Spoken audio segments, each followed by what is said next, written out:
আসসালামু আলাইকুম, welcome back to my channel. প্রিয় দর্শক, আজকে একটা ম্যাজিক্যাল রেসিপি নিয়ে আপনাদের সামনে হাজির হলাম, আর সেটা হচ্ছে চিজ অনেক প্রকার খাবার তৈরিতে ব্যবহার হয়ে থাকে। খাবারের স্বাদ অনেক গুণে বাড়িয়ে দেয় এই মজারেলা চিজ। বাইরে থেকে বেশি দাম দিয়ে না কিনে মাত্র 2টি উপকরণে 2 মিনিটের মধ্যেই তৈরি করে ফেলতে পারবেন এই মজারেলা চিজ। তার আগে যারা এখনও আমার চ্যানেলটি সাবস্ক্রাইব করেননি, প্লিজ সাবস্ক্রাইব মাই চ্যানেল এবং পাশে রাখা বেল আইকনটি অবশ্যই প্রেস করবেন। এতে করে আমি কোনো রেসিপি আপলোড দিলে আপনারা তার নোটিফিকেশন সাথে সাথে পেয়ে যাবেন। তাহলে চলুন শুরু করা যাক।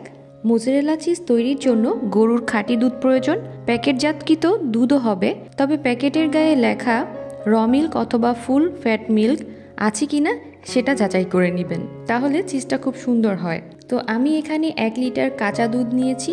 তো এই পর্যায়ে চুলাটা জ্বালিয়ে নেব। জালটা থাকবে মিডিয়ামে। 2 মিনিট ধরে চুলাটা জ্বালিয়ে রাখবো, অর্থাৎ হালকা একটু গরম করব। সম্পূর্ণ দুধটা ভালোভাবে নেড়ে চেড়ে এরকমভাবে গরম করে নিতে হবে, এতে করে প্যানের সবটুকু দুধ সমানভাবে গরম হবে। এখন দুধটা এমনভাবে গরম হতে হবে যাতে একটা আঙ্গুল ডুবিয়ে রাখতে পারি 5 সেকেন্ডের মতো, অর্থাৎ 5 সেকেন্ড আঙ্গুল ডুবিয়ে রাখলে আঙ্গুলে কোনো প্রকার যন্ত্রণা হবে না, এরকম। তো আমার এই দুধটা এখনো পুরোপুরি গরম হয়নি, আমি আরেকটু নেড়েচেড়ে জাল করে নেব। প্রায় 2 মিনিটের মতন আমি এটাকে নেড়েচেড়ে জাল করে নিয়েছি। এখন আবার একটু চেক করে নিচ্ছি যে দুধটা ঠিকভাবে গরম হয়েছে কিনা। এভাবে একটা আঙ্গুল ডুবিয়ে দেখছি, হ্যাঁ, এখন দুধটা ঠিকভাবে গরম হয়েছে। এ পর্যায়ে আমি চুলাটা অফ করে দিচ্ছি। এখন এর ভেতরে আমি 1/2 কাপ পরিমাণ ভিনেগার নিব। 1 লিটার দুধের জন্য আমাকে 1/2 কাপ পরিমাণ হোয়াইট ভিনেগার নিতে হবে। আর আমি যদি 2 লিটারের মতন মজারেলা চিজ তৈরি করতে যাই, সেক্ষেত্রে আমাকে 1 কাপ পরিমাণ হোয়াইট ভিনেগার নিতে হবে। এখানে 1 লিটার দুধের জন্য আমি 1/2 কাপ পরিমাণ হোয়াইট ভিনেগার ব্যবহার করছি। হোয়াইট ভিনেগার দেওয়ার সাথে সাথে দেখতে পাবেন যে ম্যাজিকের মতো কাজ করছে, অর্থাৎ চিজটা সুন্দরভাবে তৈরি হয়ে যাচ্ছে। দেখতেই পাচ্ছেন ম্যাজিকের মতন ছানাতে পরিণত হয়ে গেছে এবং সবগুলো একসাথে হয়ে আছে। যদি আমি টকবগে গরম দুধের মধ্যে ভিনেগার দিয়ে দিতাম, তাহলে কিন্তু এত সুন্দরভাবে ছানা হতো না, তখন ছড়া ছড়া হয়ে যেত ছানাগুলো, এভাবে একসাথে হতো না। এখন দেখতে পাচ্ছেন ছানাটা কতটা সুন্দর হয়েছে, একটা স্টিকি ভাব আছে এর ভেতরে। প্রিয় দর্শক, দুধটাকে 2 মিনিটের বেশি জাল করতে যাবেন না, সেক্ষেত্রে আমার মতন হবে না। তারপর ছানাটাকে ভালোভাবে টেপে নিতে হবে যাতে ভেতর থেকে পানিটা বের হয়ে যায়। একটা বলের মধ্যে আমি গরম পানি নিয়েছি।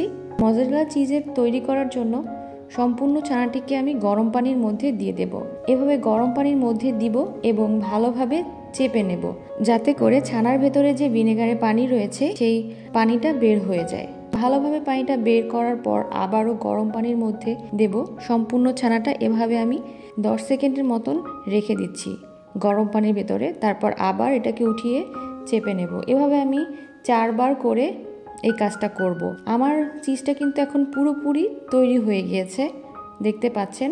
কোনো কিছুর ভেতরে এখন এটা আমি ব্যবহার করতে পারবো না, কেননা গরম পানিতে দেওয়ার কারণে চিজটা নরম হয়ে গিয়েছে।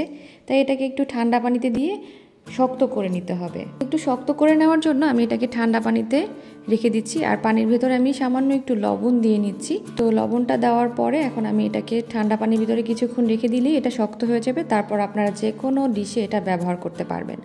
তো আমি ঠান্ডা পানিতে দেওয়ার পর এটা একটু শক্ত হয়ে গিয়েছে।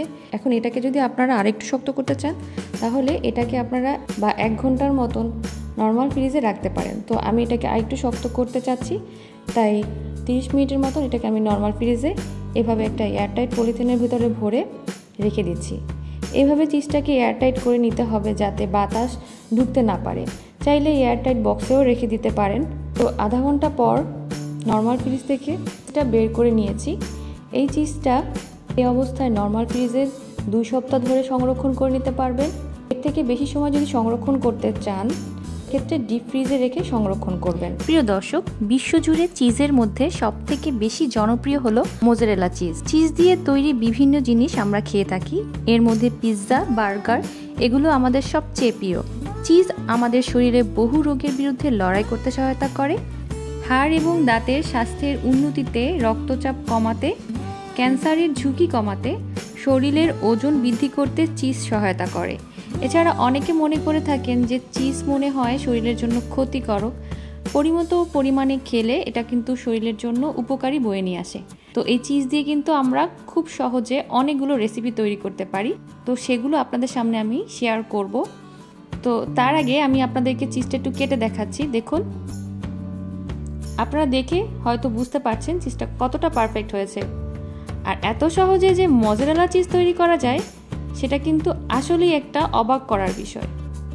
তো দেখুন চিজটা কতটা সফট হয়েছে। আর আমি এটাকে আধা ঘন্টার জন্য নর্মাল ফ্রিজে রেখেছিলাম, তাতেই দেখুন এটা কিন্তু আর ভেঙে যাচ্ছে না, আর কত সুন্দর হয়েছে। সহজে আপনারা এটাকে গ্রেট করে পিৎজাতে ব্যবহার করতে পারবেন। আর একটা স্লাইস আমি আপনাদেরকে কেটে দেখাচ্ছি। তো এই চিজ দিয়ে খুব সহজে পিৎজা তৈরি করা যায়। এই চিজের একটা পিৎজার রেসিপি আমার চ্যানেলে আছে, আপনারা চাইলে চ্যানেল থেকেও দেখতে পারেন, অথবা আমি ডেসক্রিপশন বক্সে সেটার লিঙ্ক দিয়ে দিব, এখান থেকেও দেখে নিতে পারেন। চিজ দিয়ে শুধু যে পিৎজা বার্গার তৈরি করা যায় তা না, নানা রকম রেসিপি তৈরি করা যায়, যেমন cheese sandwich, cheese pasta, matar paneer, mutton paneer, chicken cheese ball, cheesecake, paneer masala, aloo paneer, শাহী পনির ইত্যাদি। অনেক সময় আমরা বাজার থেকে চড়া দামে চিজ কিনে থাকি। তো খুব সহজে এভাবে বাসায় মাত্র 1 লিটার দুধ বা হাফ লিটার দুধ দিয়ে চিজ তৈরি করে ফেলতে পারবেন। আর সেই চিজ দিয়ে কিন্তু আপনারা যে কোনো রেসিপি তৈরি করতে পারবেন। দর্শক, আশা করছি রেসিপিটা ভালো লেগেছে এবং সহজ লেগেছে। রেসিপি তো সহজই হওয়া উচিত, তাই না? ভিডিওটি ভালো লাগলে একটা লাইক আশা করছি। যেতে যেতে ছোট্ট একটা রিকোয়েস্ট করব, যারা এখনও আমার চ্যানেলটি সাবস্ক্রাইব করেননি প্লিজ সাবস্ক্রাইব মাই চ্যানেল এবং পাশের বেল আইকনটি অবশ্যই প্রেস করবেন। এতে করে আমি কোনো নতুন রেসিপি আপলোড করলে আপনারা তার নোটিফিকেশন সাথে সাথে পেয়ে যাবেন। সবাই ভালো থাকবেন, সুস্থ থাকবেন। আল্লাহ হাফেজ।